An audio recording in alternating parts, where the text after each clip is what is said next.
It's all about you.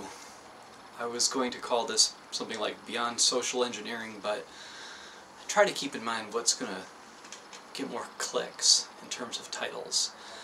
The social engineering thing is about trying to create systems either towards negative or positive goals.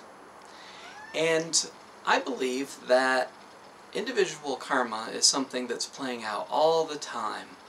And whether your goal is to, like, if you have a goal like Hitler or some other, angry, insane person who wants to, kill a large number of people, or if your goal is to make sure that there's no violence, hunger, war, positive types of goals. I believe there's a core principle that makes these goals, be they positive or negative in their intention, somewhat futile. And that's about individual karma. And so, for example, if I'm somebody who dies in genocide or at birth or of starvation or whatever, this could relate to, not could, but I believe on a certain level, it always relates to my individual karma.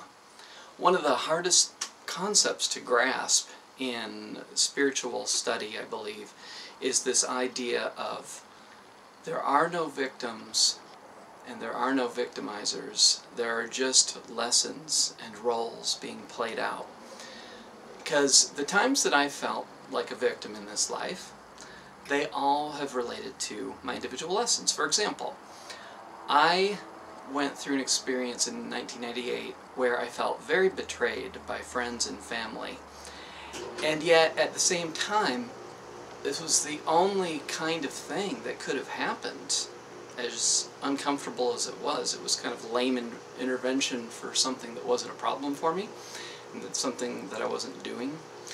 And it drove me across the country, because I had returned to Michigan, and I didn't really want to, but I, went along with it. And, in terms of individual responsibility, I did want to. I thought it would be easier to go back with my girlfriend and, continue to try to start my business up there, as opposed to stay in California and struggle financially or whatever would have had to happen for that. So, after having this experience, which, made me feel victimized, I figured out a way to borrow money and to, get across the country.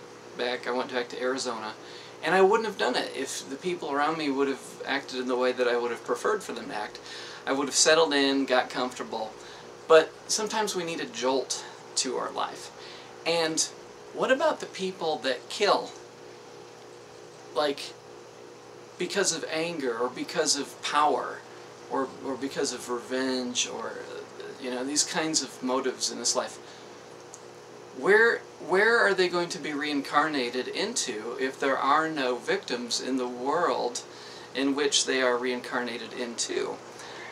In other words, as long as there are people that play the role of aggressor, there are people that need to balance out the karma by experiencing pain and suffering. And so, if we are trying to save the world or trying to destroy the world, it doesn't really matter what the intention is, because there's a bunch of individuals, billions of people with their individual karma, and that's the only way it's going to be played out. If you are feeling victimized in this life, it is probably because, again, not probably, I'm softening this because it can be a triggering concept, but how does it relate to what you've done in this life or another life?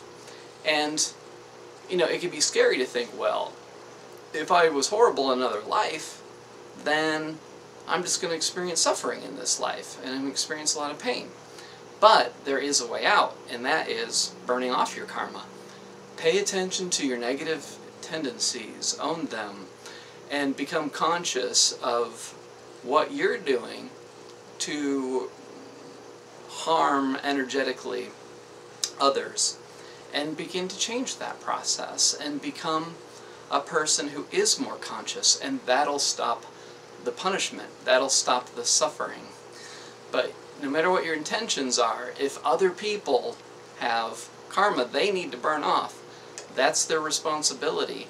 So the world is going to change when better information is put out there about how things work. And that means the dissolution of organized religions like, you know, Christianity and Islam and so forth that are superior and basically say that other people must, you know, burn in hell or die or suffer or whatever if they don't believe the right way. Because those, no matter what's good in these you know, religions, they have an underlying superiority that does not approach reality of how things really work. So as people understand how things really work, and they focus on their individual karma, and they focus on evolving within this life and taking responsibility for life, then that's how the world improves. It's not through some frickin' savior figure coming, obviously, and it's not through global catastrophe. It's a whole collective of individuals who either are working on their stuff or they're not. And that's what collectively changes the way things are. Not a desire to destroy or desire to transform others' lives. It all goes back to the individual. And that's why it's all about you.